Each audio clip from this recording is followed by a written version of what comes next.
Ahabw'enshonga zirikukwata aha sente n'obutikiriza n'omu maka ekireetsireho amaka kutaana n'abantu abamwe kubifeeramu. Enjumiingi ezihingwire hareebukireho obwitane aho omukazi abaire naakora nk'orikukurra enshonga z'abakozi omuri Ibanda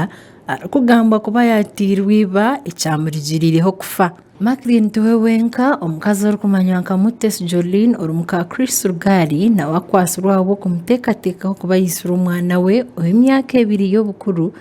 kurigirira aha mundano y'omu maka.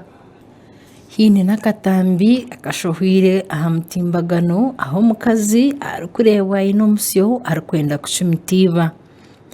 Emanja nk'ezi nizeeyongyera bwasheesha bwira ekisingwire Vianney omutaka wa Rubindi omuri Kashari North Constituency omuri Mbarara District n'omukazi omwe atungire obuzibu bw'okuteerwa iba akiihamu obumuga. Vianney nagira ngu omwaka gw'2019 arabire omu kubonabonesibwa kandi yashoborera nk'oku yatandikire kuteerwa omushaija ahabw'enshonga z'eitaka ekikorwa ekyareesire amagara ge gaaza omu busaasi. Mwena bwa hati 2019 akiiza saha 8 gw'ekiro kiizire yagira ngu we takubaasa kurya ebyokurya bitiine emboga nayenda emboga z'okurya. Ogwo omwana namuheereza ebyokurya bitiine emboga ebyokurya yabyanga yatandikaho kurwana kiyabe nanteerera omu nju hati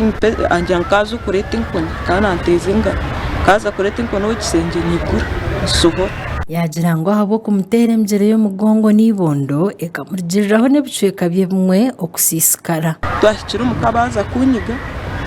ninenda basanga yasubura yarugayo bantwara ah'irwariro musaho wanje anzabireho kubwasesere yatire emitaho 6 n'ekicweka kiyahereze yatusuhuza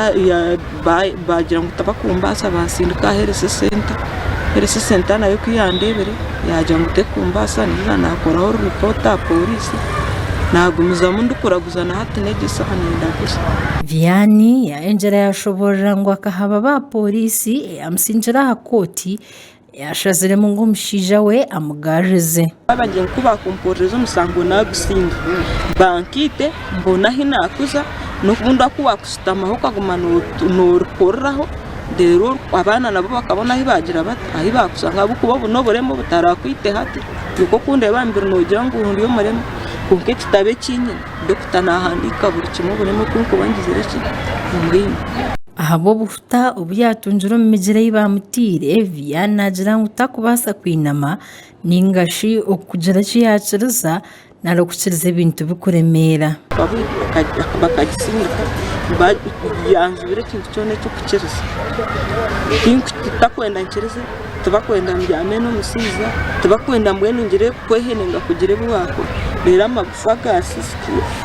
n'agabiri g'omugongo gakazuuka omuri kiza ag'okusitamira mbwenu nigwo gazuukiremu n'aga g'orubaju amagufa nk'abiri gakaterebuka gaaza omu nyama hati nigahwerera ahabw'enyama nibwo busaasi obukunkiza. Vianney nagira ngu emyaka 16 yamazire omu bushwere batuura nibamuteera kandi obumwe omushaija we amuraaza aheeru. Atwire nanteera kinteera ntaaha nze omuka marayo emyezi 3 ahiza ngaruza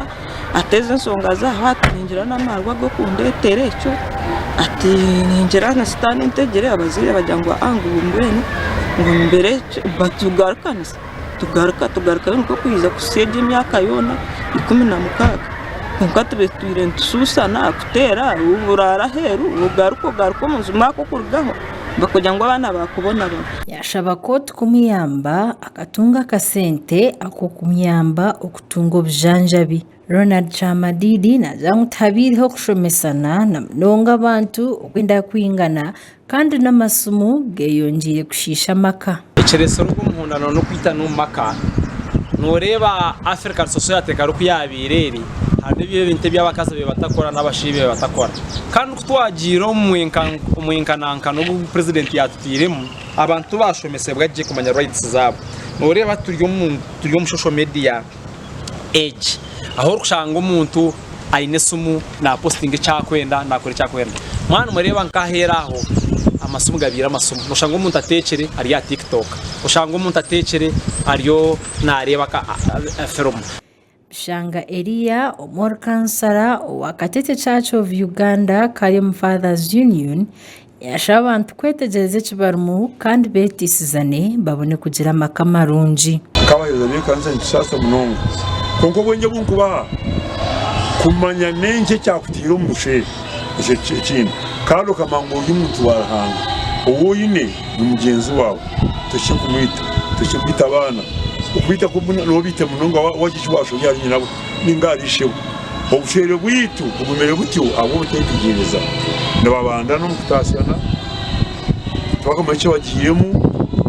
kandi ubutachimanya nti weta kukorecho Mushabe Henry or probations officer wa Mbarara City nagirango buri wiki nabafune nshonga z'amaka 14 kandi nagirango tushemerire kurebera hanshonga yo kutera konka na no kwiso muntu stress ekiri kuretero ko yinamerera umaka mingi akoko kugamba domestic violence bayibumbi kwikona kunkaraho forms n'ingasharaho imihanda ndijo erukwiga omukazi n'omushijuka nko kushanga hari stress yakwasa kugamba depression aho kushanga umuntu ukwahagira nko mutima kashanga umusha yataho umuntu mukazi atatizirake ningo buri musha yataho umuntu aho mukazi ahabyamire n'ikiro ntaratandikira Kankunda Jacqueline uyo muhezi wa president wa Mbarara City yajumirwa chikoro cyo kubonabonesa omukazi ningo mushija kukiri kibi kandi nkiretaho obuhinza mutima kankireta no kusigaho abana Jacqueline yashaba abantu bona abakunyangarazibwa omu maka gabo baha polisi kandi bashyikirire ba kansara babahumurize. Domestic violence yo neshisha bakimuchona neshisha neita umudafa ninge kwa affecting psychologically wabo y'umwana stira abana nibashisha ushanga abana bagiye street batorokumba zimbabaza aha street kugira ngo bishimire abana so shanga twine street kids zabe n'amakagabo n'abakaza because their parents are fighting nyonga ikintu kureba emorano yo makobwire bwinji neretwa bakazi aba omukazi owakare akamati nazo makakushwerwa niso baba abgacho n'urugo wanyu mwine yenzu mwine yente mwine na bukimo cyona ukashanga wataga umushija nebyo boyino wanyu kuriya atiri nakota yabe konka no waza kuraki no waza kusuroso no boyine gondra amateka agwashankahe abashija binji nibatino kugamba hambere zibarukorabamu obwene chakabi ahamagara gabo kahantu twine kese ya ayabashije bakutina kuja kutuganda kuko abamushije akajaha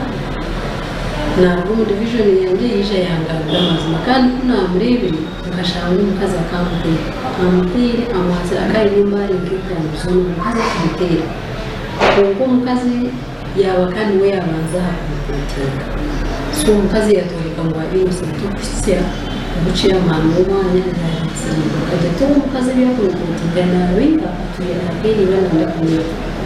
Mlongo Priska Deputy Mayor muri Mbarara City yajumira DNA umbana kandi yashaba mukazi no mushija okugira obwesije yashaba abashija okunda amakagabo na mnonga besi abana babo umwanya go kubanagira nikushaba yirukiro mbakama offices zirezera kumurize oje twumurize twereke kubaho ukani umushija utakayita ningo kanaga abana bawe ukagenda dera abana kubakura abakazi bekwata n'abana atabashamunyangana bwe nibo bashijamo advice y'inkubaha empango nywana abana iwe yoroba ejoke yorobineri yegumire hati we yoroba kunda abana kunda umukazi abana babona kasente bareto mugari obiyo bakutambukira ko barafutambukire konka yoroba mwiye mhondane yo maka ngabebe mistake tukozesa kurungi Kurugira Venerable Reverend Patrick Atuhire wa All Saints Church Mbarara nagira ngo kurebera ibintu byensi no butahereza na kitinsa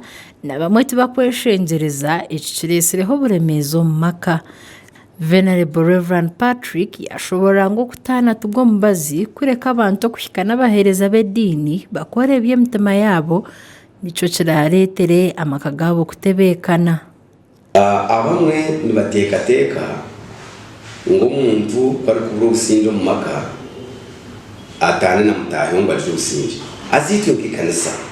ikintu cyo turi kucagira ahabukuba umukugeita twantu geita abagore nibarahira kugira ngo urufu niye batanisa kandi abantu babo nabukuru kuba nushuma ikigambo carahanga umustabo ca Maraki eshura ya 2 tanza mushuro ngo 14 ruhanga na tete nyonyango kutana nyango kushenda.